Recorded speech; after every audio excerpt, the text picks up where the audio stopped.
તો આકરી ગરમી સહન કરી રહેલ ગુજરાતીઓ માટે થોડા રાહતના સમાચાર। હવામાન વિભાગનું કહેવું છે કે આગામી 2 દિવસ રાજ્યને ગરમીના કહેરથી થોડી રાહત મળી શકે। સૌરાષ્ટ્ર અને કચ્છના જિલ્લામાં હાલ ગુજરાત જ નહીં પરંતુ સમગ્ર દેશમાં ગરમી મામલે સૌથી ટોપ પર છે। સમગ્ર દેશમાં સૌથી વધુ ગરમી સૌરાષ્ટ્ર અને કચ્છમાં જ પડી રહી છે। ત્યારે હવામાન વિભાગની નવી આગાહી આ જિલ્લાઓને થોડી ઠંડક જરૂર આપશે।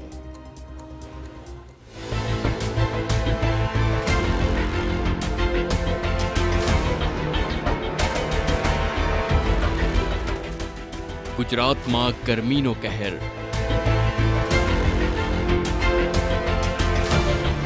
45 ડિગ્રીના ટોર્ચરથી હાહાકાર। કચ્છમાં 100 કલાકથી તાપનું તોફાન।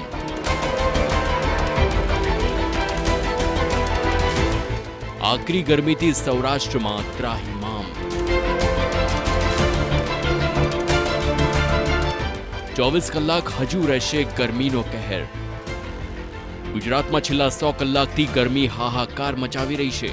સતત 4 દિવસથી હીટ વેવના કારણે ગુજરાતના અનેક જિલ્લાઓમાં હાહાકારની સ્થિતિ જોવા મળી રહી છે। ગરમીના આતંકથી લોકો ત્રાહિમામ પોકારી ગયા। ત્યારે સવાલ એ છે કે આખરે કાળઝાળ ગરમીથી ગુજરાતની જનતાને રાહત ક્યારે મળશે? શું છે હવામાન વિભાગની સૌથી નવી આગાહી?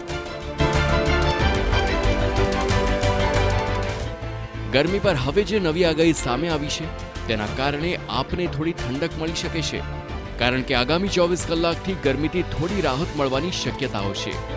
હવામાન વિભાગની આગાહી છે કે ગુજરાતમાં ગરમીમાંથી આંશિક રાહત મળી શકે છે। કચ્છમાં છેલ્લા 4 દિવસથી રેડ એલર્ટ હતું, જો કે આગામી 24 કલાકમાં કચ્છમાં ગરમીનો કહેર ઓછો થશે અને હવામાન વિભાગે કચ્છ માટે હવે ઓરેન્જ એલર્ટ આપ્યું છે। એટલું જ નહીં, સૌરાષ્ટ્રના અનેક જિલ્લાઓમાં પણ ગરમીથી થોડી રાહત મળવાની શક્યતાઓ છે, પરંતુ રાજકોટ સહિતના જિલ્લાઓમાં ઓરેન્જ એલર્ટ યથાવત રહેશે। એટલે ગરમીનો પારો 41 ડિગ્રીથી 43 ડિગ્રી વચ્ચે રહી શકે છે। ત્યારે રાજકોટમાં આરોગ્ય વિભાગે શહેરીજનોને બપોરના 12 થી 5 વાગ્યા સુધી ઘર બહાર ન નીકળવા અપીલ પણ કરી છે। રાજકોટમાં આજે મહત્તમ તાપમાન 43 ડિગ્રી સુધી પહોંચે તેવી શક્યતા છે। આપને હું દ્રશ્યો બતાવવા માંગીશ કે જે રીતે ગરમીનો પારો છે તે ઊંચે ચડી રહ્યો છે, તેને જોતા સીધી અસર છે તે જનજીવન પર પડી રહી છે। આ રાજકોટનો રેસકોર્સ વિસ્તાર છે અને સામાન્ય રીતે ટ્રાફિકથી ધમધમતો આ વિસ્તાર છે, પરંતુ જે પ્રકારે તાપમાનનો પારો ઊંચે ચડી રહ્યો છે તેમ રસ્તામાં એક કર્ફ્યુ જેવો માહોલ છે તે જોવા મળી રહ્યો છે। જે એકલ દોકલ વાહનો છે તે પસાર થઈ રહ્યા છે।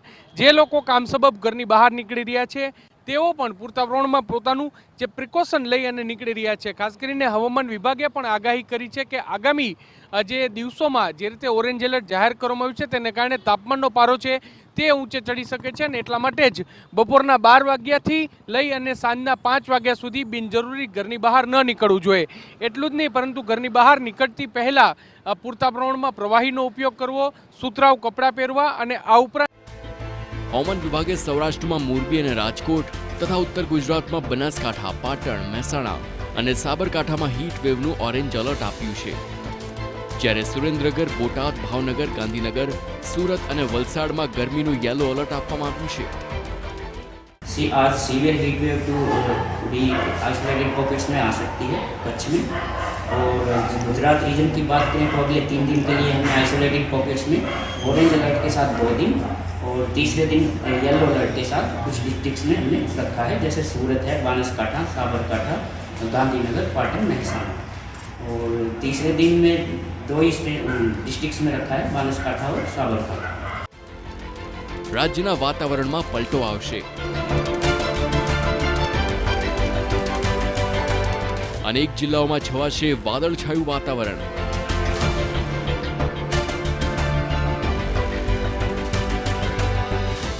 ગુજરાતમાં ત્રાટકી શકે છે માવઠું।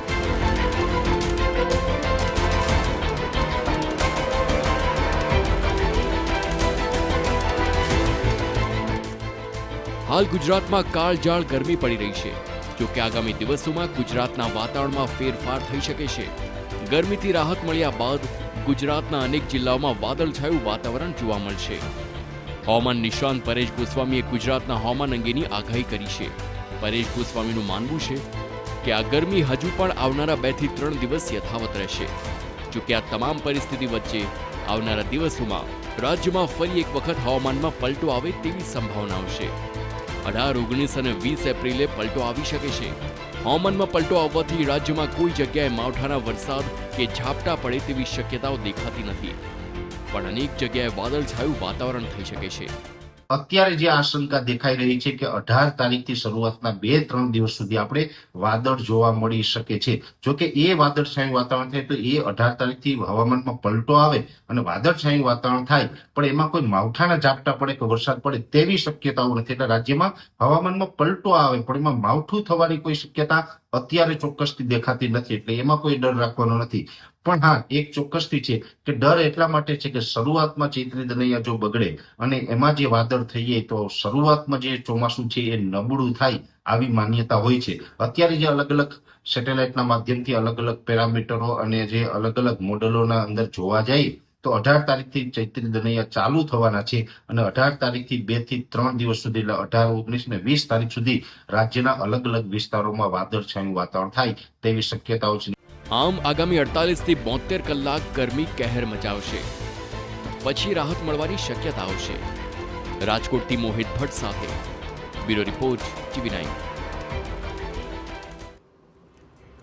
તો છેલ્લા ઘણા